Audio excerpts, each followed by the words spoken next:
Hello and welcome. A few things to get out of the way. First, I paid for the game with my own money. I pretty much play every Paradox game. I don't continue to play them when they don't improve. I still play Hoi 4, in my opinion, my favorite Paradox game. I still play CK3 on occasion with friends, mostly because it's funny. Let's be real. CK3 is pretty funny. But these are just a few quick changes that they can make to the current state of Victoria 3 that would make huge changes, not only for the ability to play multiplayer, but just generally to improve the game. However, there's one caveat. When I talk about the political parties and the revolution, it might be a little harder to do, and I imagine that would be a longer time frame. But particularly the war stuff I talk about, this needs to be like a 2-week patch, and they're small changes. I'm not telling you need to gut it and put in Hoi 4's combat system or something. I mean, they are very small changes to the current war system that will make the current war system infinitely better, in my opinion.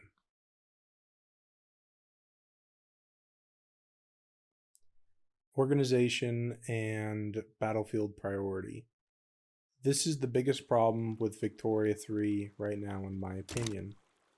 The economy, the diplomacy, the freedom of choice for your king or queen or leader of your nation could all be fixed with a few pop-ups that ask you what political party you want to start as or something like that.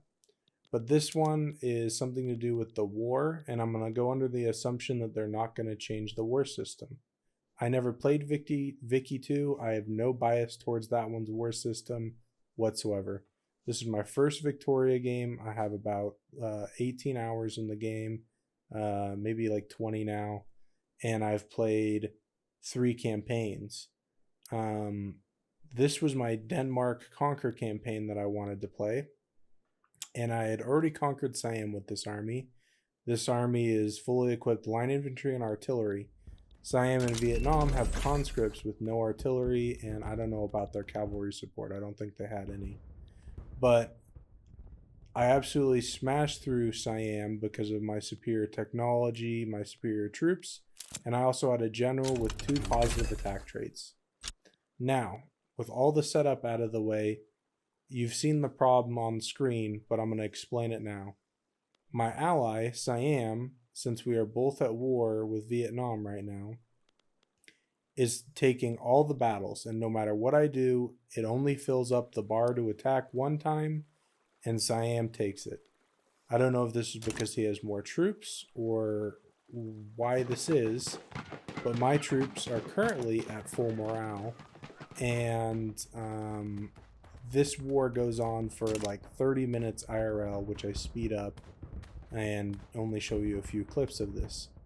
But the core problem is I have 1 general in defense, 1 on attack, and my 1 on attack will not attack. My ally takes every attack bar and loses every time because he has conscripts with a lower attack. How to fix this problem very quickly, and please God, fix it before a DLC. This is like a, hey guys, we need to work on this and pump it out in 2 weeks fix, because it's a very, very minor fix. I would like it to check all the units with the attack order, see which one has the highest attack value, and use that general to attack. When his morale falls below acceptable measures, let's say 50%, and you have another troop that has, which it will, because if it loses the battle, its morale bar will have dropped, or if it wins the battle with very little morale left, it'll be below 50%. It will then go and say, okay, I can't use the ones with 20 attack anymore because their morale is too low. I need to use the ones with 15 attack because their morale bar is full, and then my ally can help. I'm under the assumption we're keeping the current war system, and I want it to be the best that it can be. So, another idea for the current war system would be every nation in the war gets 1 of those bars to plan attacks with, and they get 1 per front that they have an army on. For example, we would get 2 attack bars, so then we could make 2 attacks. If I stack 5 generals with 5 units in each, that doesn't work because I only get 1 per front. That way, in multiplayer, people won't just spam generals like that. And the defender either needs to allocate 2 generals to each tile, or if there isn't only 1 general, it is automatically given a colonel who has no positive modifiers and no negative modifiers to fight the second battle on the front. And obviously, if you want to change everything up and make a military war DLC, it's no reason not to fix what you can now. So please fix this problem because it is the worst part of a war system. Again, this war took me 30 minutes IRL. I cut out half of it and sped this up 3 times speed. I think both options are good, but I personally would like option 2 more. I think it's a more complete solution to the problem, and it's still relatively easy to do. Again, time's kind of the essence here. You know, you only get a release one time and everyone builds their opinions very quickly. So I would try and push this out even as quickly as possible, because as long as wars are part of the game, they still need to be fun. Trade in multiplayer. So basically, you can damage other people's AI or players' economies by trading with them. If you're the one who initiates the trade and it's a bad trade, the game tells you. However, if you have someone trying to crash your economy, there's no pop-up. And if you're not looking at the market menu at the time they do it, you probably won't catch them. So what they'll do in multiplayer when people get more serious with the game and it's not just a brand new game is they will micro damage your economy on off on off on off, and unless you're camping that menu you won't catch it. So a pop-up letting you know that it's happening would be amazing, so you can embargo them and be done with it. Additionally, the pop-up would probably inform the AI so that it can embargo you and you can't just sit there and economically collapse any country you want. Easy brownie points change here. So as you can see by this floating fort, the current fort animation doesn't work depending on where you are. But not only that, it's in a few people's minds I've talked about lazy compared to the other games models, and they even mentioned they liked the Hearts of Iron 2 3 little JPEG sprite soldiers more. So, with that being said, what you should do is replace this with line infantry. You know, it might take a little bit of effort, but it's a very small change. Your art team can work on it and bang it out very quickly. Don't make it a flavor pack, please, for the love of God. Just be like, hey guys, we want to help you out. But yeah, if you do make it a flavor pack, make it like $2 and crank that out really fast, you know? Anyway, make it line infantry when it's line infantry with a few cannons behind it, preferably the whole size of the front line, but I get it. That might be a little extra effort, a little extra coding, and it's not just going to be a straight line of dudes standing there. It's okay, you know, just make it a nice straight line of dudes, you know, 2 ranks deep with some cannons behind it. That's cool. I've had a friend who literally saw this and was like, that's not line infantry. And I was like, nope, you know, and he chose not to buy the game because of it. So it does matter. And these are, you know, easy brownie points you could get. And once you have the base model and the animation done, recolor their clothing to all the different countries. People love that stuff. Love, love, love it. I used to make mods for Stellaris with portrait packs and stuff. Any tiny bit of customization you add, people love it. Easy brownie points.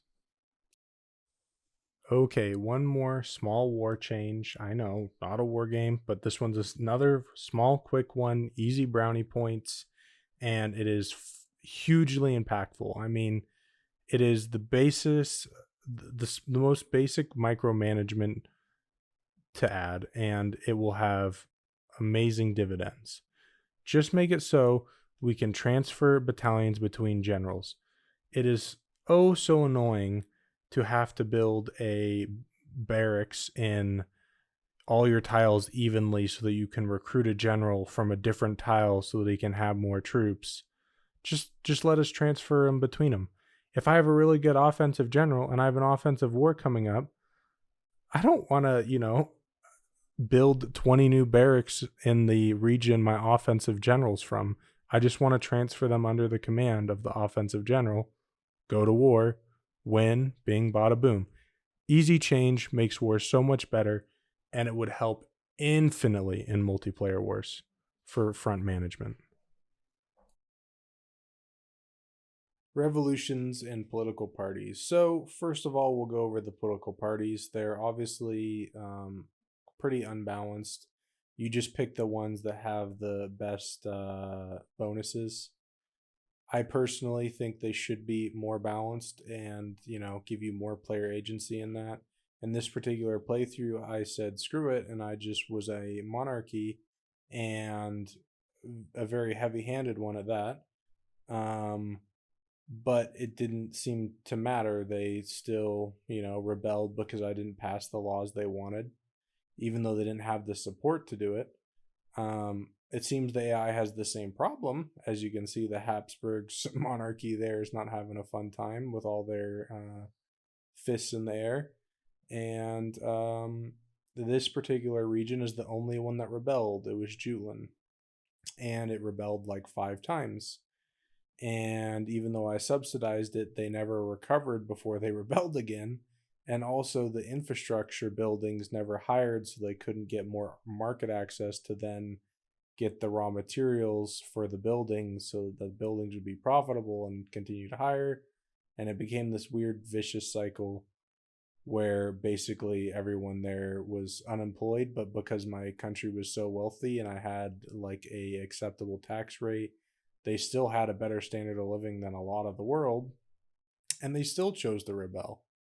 Um, Also, I wiped out 4 rebellions before this in a relatively short period of time. Rebellions don't happen that quickly, they should be hundreds of years apart. Also, the industrialist faction was a +1 neutral to me. They shouldn't be part of the revolution because why is there a loyalty mechanic if they're going to rebel anyway? Because I didn't pass a law they wanted. Make it a -6 to rebel. On top of that, the other 2 factions that rebelled had no political support. They shouldn't have been able to rebel. You should have to exceed 30 or 40% to get a rebellion. And they were just rebelling endlessly and constantly at like 4% and 5% and these small percentages and 10% or whatever, right? Also, on top of that, my leader was a communist trade unionist, even though that's not what I chose to play as in this playthrough. When he was born, a way to solve this particular issue would have been a pop up that just lets me pick his things and his traits can be random. That would fix that one for me. It's a small role play thing, but it would be nice to have. And for the other ones, it's mostly just rebalancing. As for the recovering of Jutland or any place that's had a rebellion, there might have been an edict I didn't see. I'm sure I could figure it out given enough time. Um, but I did want to get this video out there. And I just don't really understand why they would keep rebelling if they've lost 5 times in a row. There's also no one working, so they would have no ability or access to weapons to rebel with anyway. So there's another thing against my fully modernized World War I army. In this trade deal, I can't arrest the leaders of it. I can't execute them. I can't forgive them and, maybe get a bunch of temporary opinion points back so they don't rebel and I have more time to build it up. I can't choose to invest a huge amount of money after the war to then rebuild it up, increase the standard of living, and make the people there happy.